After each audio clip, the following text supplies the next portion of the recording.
Hey, welcome back to Well, That's Interesting, the What's a Celebration Without Balloons and Weird Sex Stuff edition.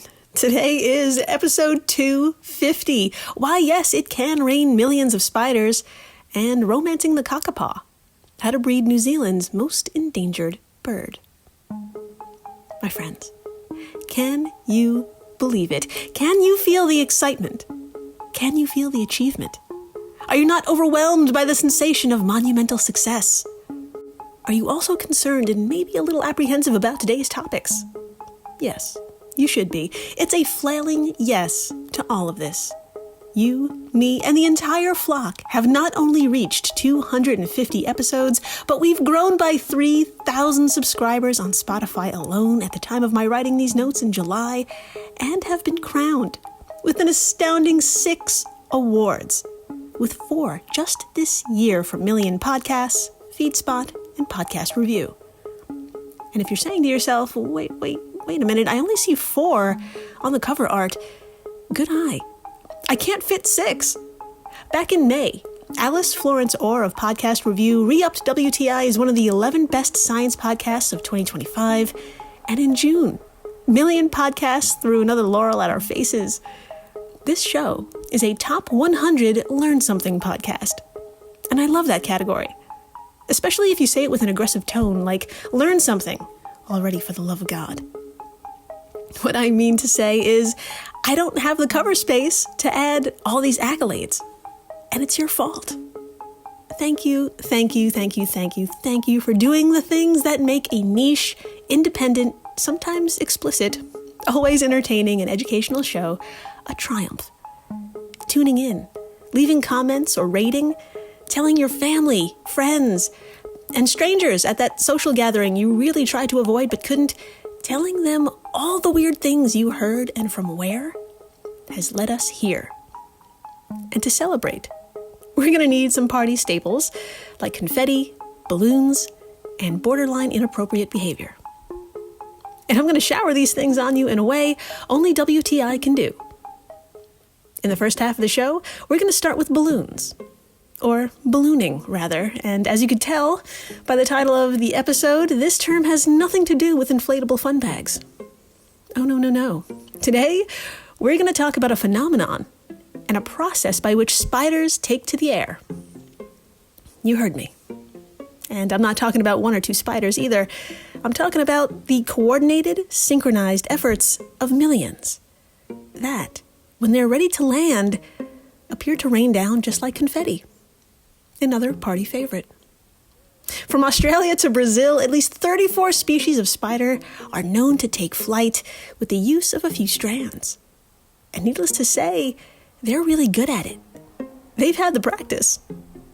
According to a 2005 paper, aptly called Ballooning Dispersal Using Silk, researchers believe spiders have been aiming their abdomens to the sky and letting it loose since the Cretaceous period, 145 million years ago.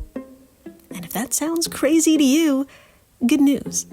It's only going to get crazier because I have numbers and documentation to back it up. Like photos you will need to see to believe. If you're already horrified and curious as to why and how, but mostly why spiders can be in the air at any given time, we will get into it. We will gaze upon 2 extreme cases of ballooning from the 1970s and mid-2010s. We will talk about how itty-bitty spiders stand on their itty-bitty tippy toes and what they're waiting for to make flight a possibility. And I swear, your mind will be blown as to what that is exactly.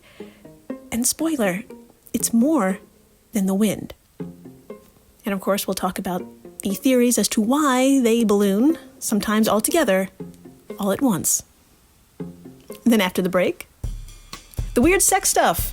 And by that, I mean New Zealand's beloved Kākāpō, a flightless bird that is so adorable, they make pandas look like a giant pile of dog shit. My friends, these walking mangoes are remarkable for a number of reasons. 1, they're the largest parrot, clocking in at 25 inches tall and 3 to 6 pounds. 2, they're some of the world's longest living birds, with a reported lifespan of up to 100 years. And 3, they might just have one of the most complicated love lives of any creature. Starting with the ambiance, it needs to be absolutely perfect. Here's what I mean. The Kākāpō only breed when the local rimu trees mast, which is a fancy way of saying bearing fruit. These berries just so happen to be rich in calcium and vitamin D, which is perfect for feeding not only themselves, but growing offspring. This massive masting, however, only happens on average every 5 years or so. Now, this doesn't sound too bad until you factor in, you guessed it, the presence of humans. As so wonderfully summed up by Katie Evans of IFLscience.com, quote, never having to deal with mammals, bats aside, until humans arrived 700 years ago, they were completely unprepared for both us and the animals that came with us, causing a population crash that bottomed out at just 51 birds in the 1990s. They now survive only on 3 sanctuary islands and have been cleared of threats like rats. End quote. Yeah, I'm sorry to say, but long, bloody story short, the Kākāpō were nearly eaten to extinction by the indigenous stoats, ferrets, dogs, cats, and weasels introduced by Europeans, which were meant to reduce the number of another introduced destructive cutie, namely rabbits. And this invasive clusterfuckery didn't stop there. In the late 19th century, the Kākāpō became a scientific curiosity, and thousands were captured or killed for zoos, museums, and collections. Other herbivores, such as deer, competed with the Kākāpō for their food, causing the extinction of some of its preferred plants. All of this, coupled with human expansion and the removal of their environment, including those sexy rimu trees, let's just say, because of all of this, they're not really in the mood. And on the rare occasion multiple Kākāpō do meet, the dating pool is slim and filled with relatives. That is why I am oh so happy to report that since the 1980s, the Kākāpō were translocated to islands where a conservation effort unlike any in the world is currently taking place. We will join Dr. Andrew Digby of the New Zealand Department of Conservation and his team, who since 2009 have been finding ways to artificially inseminate this bird. And guess what? We will meander through those ways. We will get into which works best and why, and not to spoil anything, but a spermicopter drone will be involved, and a lot of poking. This is really hands-on. In the meantime, hi, I'm Jill Chacha, and if this is your first time listening, welcome to the flock, my newly hatched business goose. To begin, grab yourself a hot cup of cocoa and slip into some thick wool socks because you and I are going to take a peek at some photos that'll transport your imagination to a snowy realm. Are you ready? Fantastic. Please drop whatever bullshit you're holding right now and pick up your phone, head on over to today's post on the old socials, and behold the first of 2 photos. I'll give you a sec. Can you not hear the jingle bells and the ho-ho-ho and the whatnot? For those coordinated enough, don't you just want to grab a sled or skis and just take to those fields? For those whose hands are full with something other than their phones, how dare you? But don't worry, I'll describe what we're looking at. Photo number 1 is a lovely paddock or a field with a simple wire fence running across it, being used to enclose some horses there in the distance. It looks to be just after sunrise, and the golden light is reflecting off what looks to be sheets of snow. Photo number 2 is very similar. There's a field, a simple wire fence across it. Instead of horses, though, there's one large barn. But the ground looks the same. There's a white sheet blanketing everything. These serene moments were captured in New South Wales, Australia, specifically within another geographical area called the Southern Tablelands. And for my fellow geographically challenged Americans who are like, this means nothing to me, don't worry, I've got you. Please imagine Australia. Thank you. Make a fantastically large square in the lower right-hand corner. Great, that's New South Wales. Now make a smaller circle in the lower right-hand corner of that. Gorgeous, that's the Southern Tablelands, located southwest of Sydney. As you can tell by these pictures, this land is mostly flat country, which has been generally extensively cleared and used for grazing purposes. Photo number 1 comes from a little place called Albury, way the fuck back in 1974. But the second photo is a bit more recent. This is from the wonderfully named town of Wagga Wagga in 2012. Now, I hate to do this, but at this point I must confess, I've lied just a smidge. These aren't snowy fields. Every square inch is actually covered in spider webs. And I understand if you're like, God damn it, Jill. Deep down I knew that. I knew it, but I went with it and I trusted you. Well, thank you for trusting me, but honestly, there was very little chance if I opened this segment up with, hey, y'all want to look at acres and acres of spiders? It just wouldn't work. So, I'm sure you understand. Now, to no one's surprise, this blanketing took place in Australia, but even for Australia, this was a bit much. And what better way to put the shock into context than to read from a local newspaper?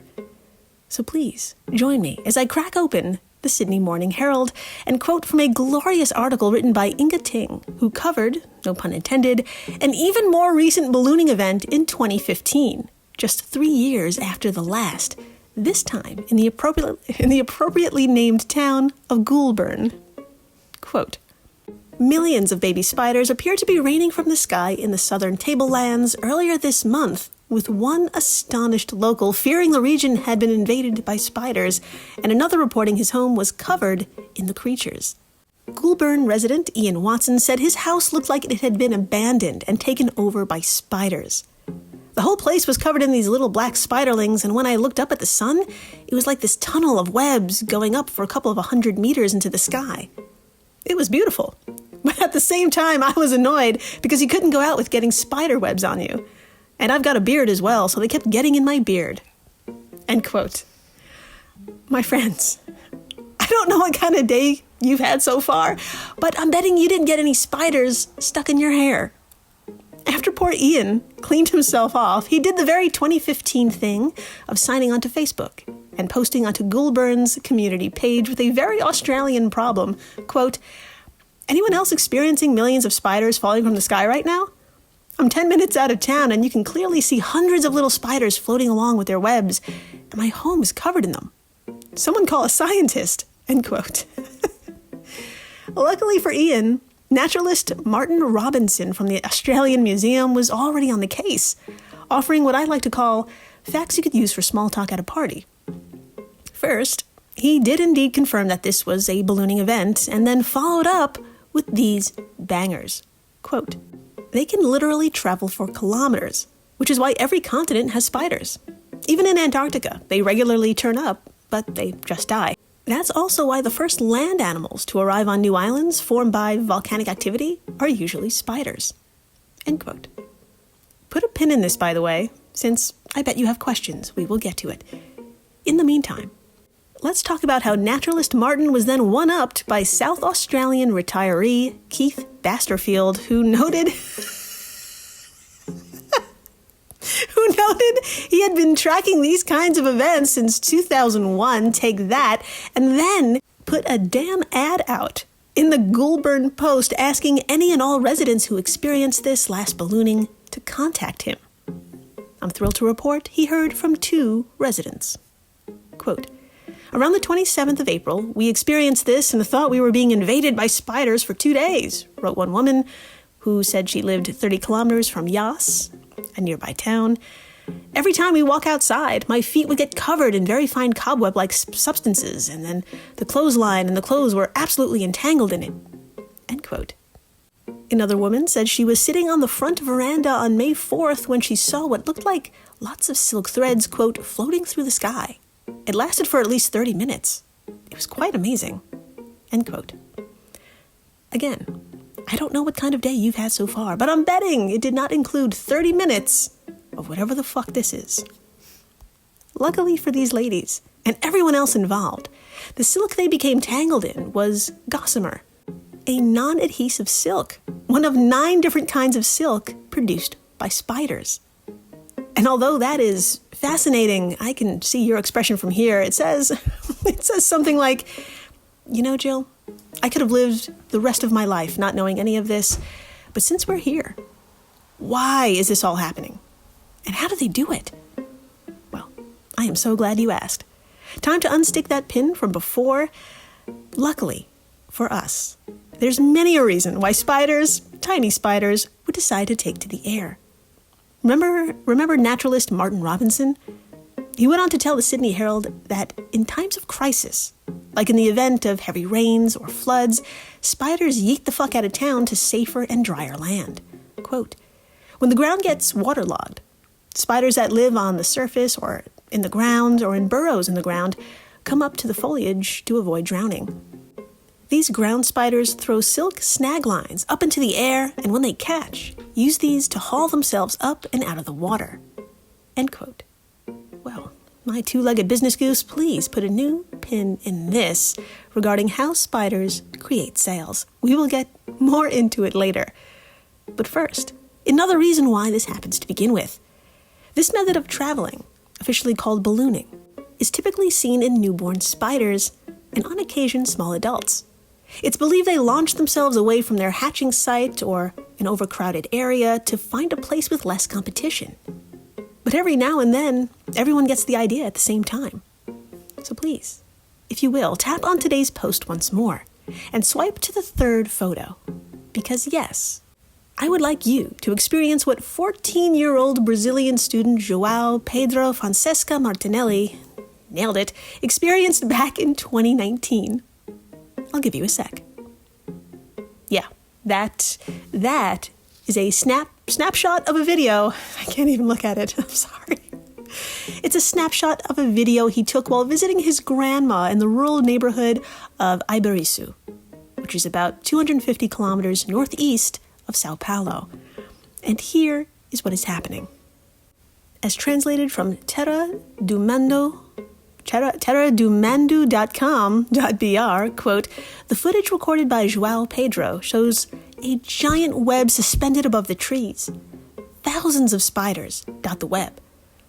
Donna Gersina Martinelli, Joao's grandmother and a resident of the farm, says she and other relatives were returning home when they saw the phenomenon. There were many more webs and thousands of spiders than what appears in the video. We've seen this before, always at dusk and on hot days." End quote. So, Grandma has seen some shit. And yes, those hundreds upon hundreds of dots in the sky are a type of spider, a social spider, what's locally called dark weavers. And they decided to beat the heat / their weather crisis by trying to take to the cooler air at the same time and solidifying into a massive web. Not only is it cooler up yonder, but there's the added perk of, quote, "feasting on prey they've caught overnight, usually small insects, but sometimes even small birds, before retreating to the vegetation again," end quote, said Adalberto dos Santos, a biology professor to The Guardian. Well, that is delicious. And it's about to get even more impressive. Because it's time, my friends, please unpin that pin from before. We need to know how exactly spiders can take to the skies. Method number 1 involves gauging the wind. And my friends, you need to see this too. Please, fire up the old tube of you and search "spiders spin balloons to fly away." Again, that's "spiders spin balloons to fly away," and a quick 1-minute video from National Geographic will pop up. I'll provide some screenshots if you'd rather stick to today's post. Feel free to swipe along as I expertly narrate as I play it. The opening shot is of a little crab spider atop a dome, and that dome is releasing smoke so we can tell which way the breeze is flowing. But the spider, well, she doesn't need to see a damn thing. Here we go.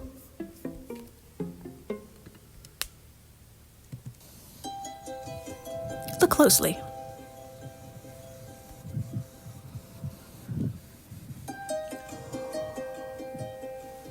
This crab spider is surveying the wind conditions with its leg hairs.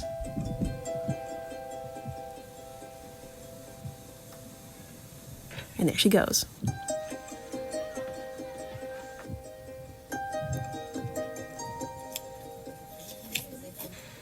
A team of researchers studied how these spiders release silk balloons and sail away.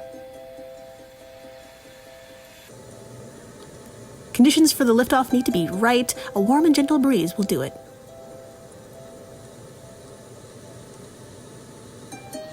The balloon is made up of 60 threads in a triangular form similar to a sail. gotta be nice to go wherever the wind blows.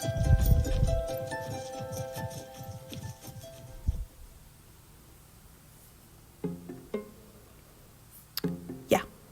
As you just saw with your very own eyes, spiders climb to a high area, gauge the wind with their leg hairs, stick their abdomen into the air when the direction suits them, pull the trigger to unload some gossamer, form a triangular sail, and poof, they're off.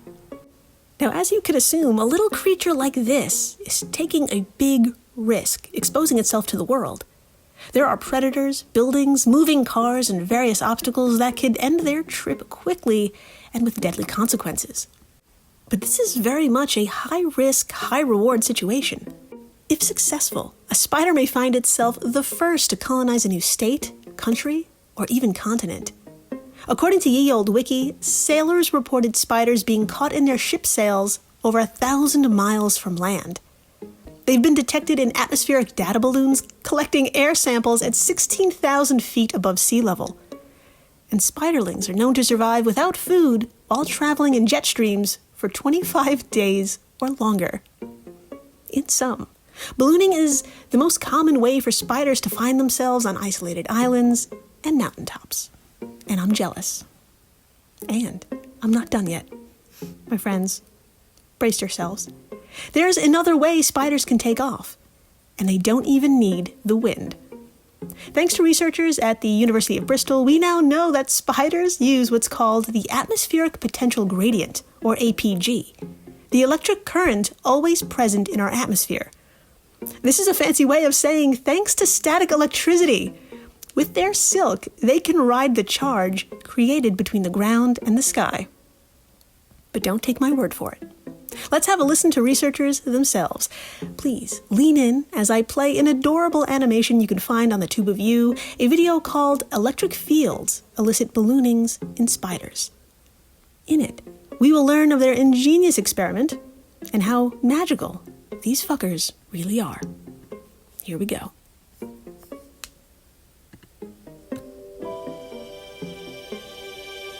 Of all the great flyers the world has ever known, it may come as a surprise that one of the best aviators in the animal kingdom doesn't even possess wings.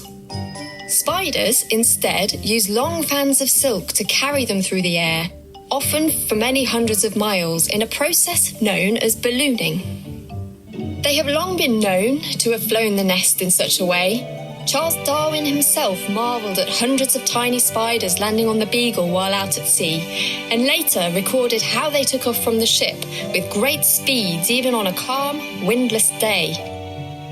During this time, there were two theories for how ballooning worked. The first theory, and the most obvious explanation, was that long strands of silk emitted by the spider catch the wind and the associated drag forces pull the spider aloft. But spiders will only balloon on days where the wind is a gentle breeze, which raises the questions of how there'd be enough force to pull the silk from the spider's spinnerets, and how could heavier spiders even become airborne at all? The second theory was that atmospheric electricity could also provide the force needed to get the spider aloft. Similar to how your hair lifts to stand on end when you rub a balloon on your jumper, spider silk could be lifted into the air by natural electrostatic forces in the atmosphere. These electric fields are present at all times all around the world, but are most noticeable during thunderstorms when they are at their strongest. Surprisingly, until now, the electrostatic theory of spider ballooning had never been tested. In our lab at the University of Bristol, we isolated spiders from any airflow or atmospheric electricity and generated our own controlled electric field at levels found in nature. In response, the spiders began to change their behaviour to perform tiptoeing, where they straighten their legs, raise their abdomen and release silk. This behaviour is only ever seen when a spider wants to balloon. Furthermore, once the spider was aloft, its altitude could be controlled by turning the electric field on and off. This demonstrates that spiders can balloon using electrostatic forces alone, but in all likelihood, they would use a combination of both wind and electricity to balloon in their natural environments. So how do the spiders detect these electric fields? In this experiment, it was also observed that the minute sensory hairs on the spider's exoskeleton were similarly moved by the electric field. We can then infer that spiders can feel the charge in the air using the same sensory hairs they would use to detect a breeze. The results of this study show us that electrostatic forces could be an integral part of spider ballooning, and by fully understanding the mechanisms behind it, we can better describe population dynamics, dispersal, and ecological resilience, all of which are important for global ecology.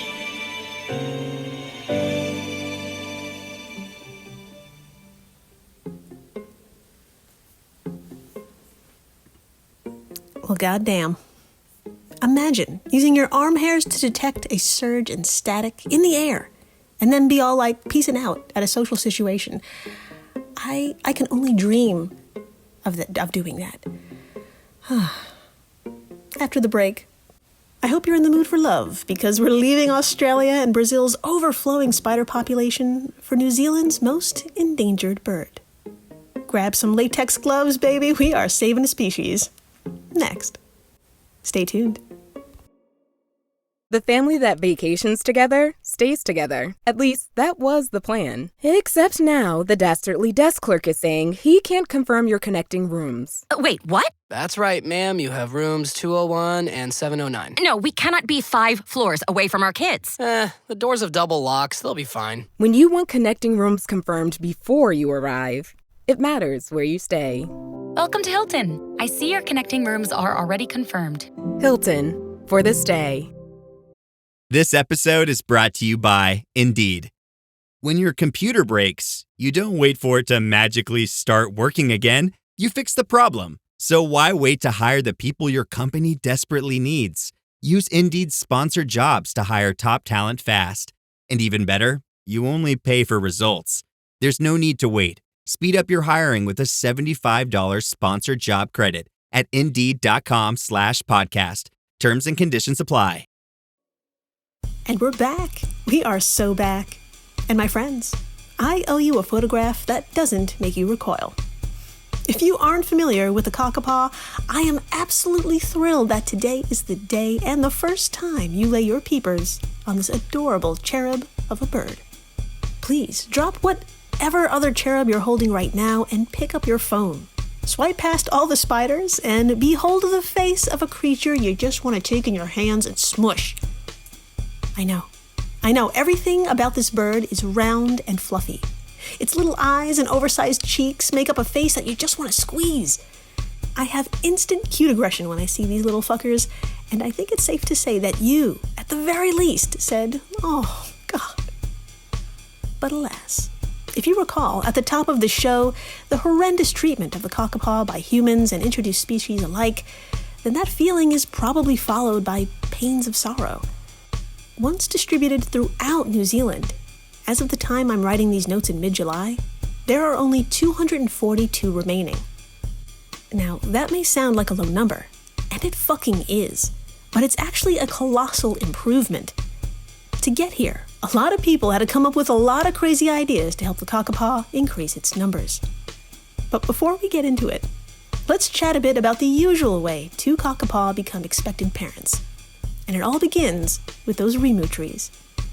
Yes, like a sexy flare gun or air horn or whatever the hell kind of signal is appropriate here, during the year that these rimu trees fruit and mast, that is the year Kākāpō decide to breed.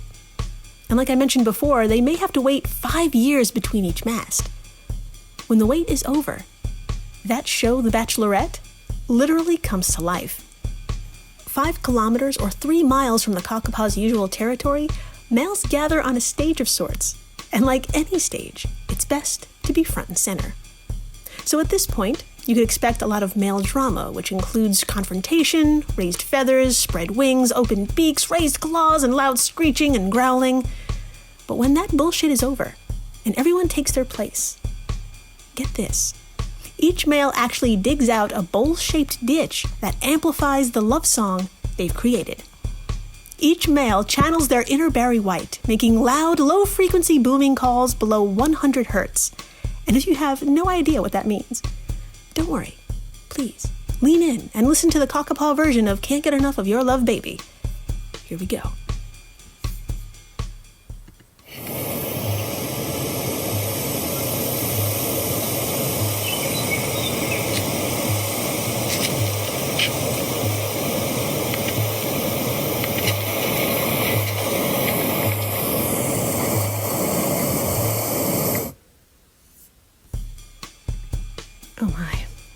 Oh my, ooh, I'm sweating. Anyway, according to Ye Olde Wiki, males boom for an average 8 hours a night and may continue every night for 3 or 4 months, during which time the male may lose half its body weight. If a female likes what she sees and hears, she will enter his ditch, which is meticulously clean, by the way, and mating occurs. If all goes well, the female Kākāpō lays 1 to 4 eggs, which she will incubate for about 30 days. Upon hatching, she feeds these damn babies for 3 more months, whereupon they leave the nest. Now, altogether, between the courting time and when those chicks become independent, that's around 7 months. In a perfect world, and I mean one before people, that kind of slow and steady method won the race. Today, that is just not sustainable. In fact, it's almost impossible. So to help these birds find each other and to secure a successful pairing, all surviving Kākāpō have been relocated to Wenwa'o, or Codfish Island, Anchor Island, and Sanctuary Mountain, Maungatautari. Here, conservationists like Dr. Andrew Digby and his team have been brainstorming, let's just say, creative ways to keep this species going because it's been quite the challenge under stressful conditions.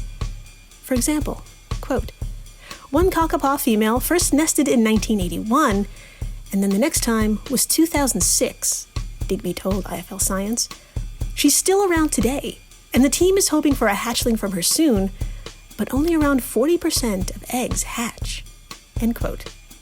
So, my equally plush business goose, despite the odds, what has Dr. Digby and the gang come up with? I am so glad you asked.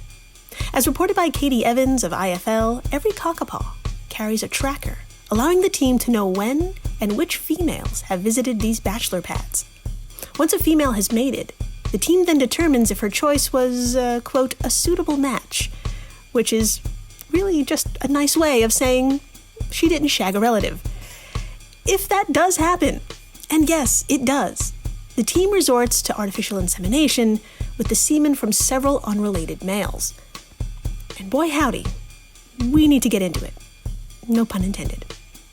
First, researchers tried planting hats and clothing that resembled females in ditches, but alas, the males didn't fall for it, so no lovin' was made. Second, and I don't know who takes the credit for this idea, but the team then tried, quote, remote control cars dressed as females. But it didn't work too well, end quote, Dr. Digby told IFL. In desperation, the team contacted bird inseminators worldwide because this is actually a job. Finally, in 2019, Professor Michael Lietz and colleagues at Justus Liebig University Gießen answered the call, and you might not like what you're about to hear. Quote, using their advice, the team tried capturing the males and performing abdominal massages on them or electrically stimulating the cloaca, both of which are described in great detail in their paper. Both worked, Digby told Katie Evans, and continuing the quote, but we didn't pursue the electrical stimulation because it was more invasive and didn't work as well as the massage. You'll be pleased to know that the males were given the appropriate food reward of a nut to thank them for their contribution, end quote, from Katie's reporting. So yes, a nut for a nut. And yes, the team resorted to using their own human hands. And if you think it doesn't get any crazier, it does. For you see, Kākāpō goo works best when it's right out of the oven, and quality, as Digby said in his interview, declines by the hour. So delivery to a female needs to be prompt. What better way than a spermicopter drone? And what better way to explain why the fuck I have just the man, Dr. Digby himself. And I beg you with everything. If you're driving, just pull over. If you're cooking, leave the stove. Leave it, walk away, pick up your phone, head to the tube of you, and search New Zealand Department of Conservation, Spermacopter, and you will see a short from the Dark Sounds of Science podcast pop up. The look on the interviewer's face as Digby explains this device, it is priceless. So please watch along, or at the very least, check out the screenshot. Please, just check it out on our socials. Anyway, here we go. Spermacopter. Could you tell us about the spermcopter? The spermcopter, yeah. So the spermcopter is actually something which I think kind of worked, and it has a reason. So we do artificial insemination in Kākāpō, and one of the problems when you do artificial insemination is that you need to get the sperm from the male to the female as quickly as possible, because then you have a greater chance of success.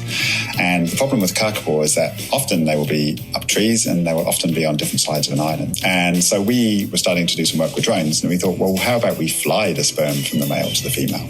And we worked out that we could fly what would normally take an hour and a half to walk in about 8 minutes. Yeah, that's kind of the sort of thing that we always try and think a little bit outside the box in the program and do some crazy things.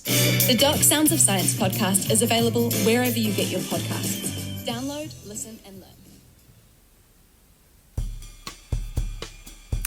I mean, wow, there you have it. Delivery in 8 minutes. Round of applause. Yeah, deserves it. Now, this sounds all wrapped up in a neat little yet disgusting package, doesn't it? Well, you still have to catch that female. After climbing a tree or taking her from her burrow as she was minding her own business, the female is wrapped in a towel to reduce movement and a catheter is inserted. I'm happy to say she also gets a sweet, sweet treat for this because the researchers are all about equal pay. My friends, I've been joking, but this organized chaos has been working. From just 51 birds in the 1990s, by 2019, numbers rebounded to 142. Today, you can add 100 more birds to that. There are 242. It is literally a happy ending. Thank you for listening, rating, subscribing, telling your friends about how it can rain spiders at any fucking given moment. You have to tell them while you're outside, clearly. Setting is key to this, okay? Then when they're like, God, when they're like looking up and like worried, tell them about the massages. Yeah. And a drop dead gorgeous thanks to the folks at Airwave Media, the podcast network to which WTI belongs. If you love this show, and you do, you love the other podcasts in this family. And thank you again. We've reached 250. Here's to 250 more at least. So please, stay interesting.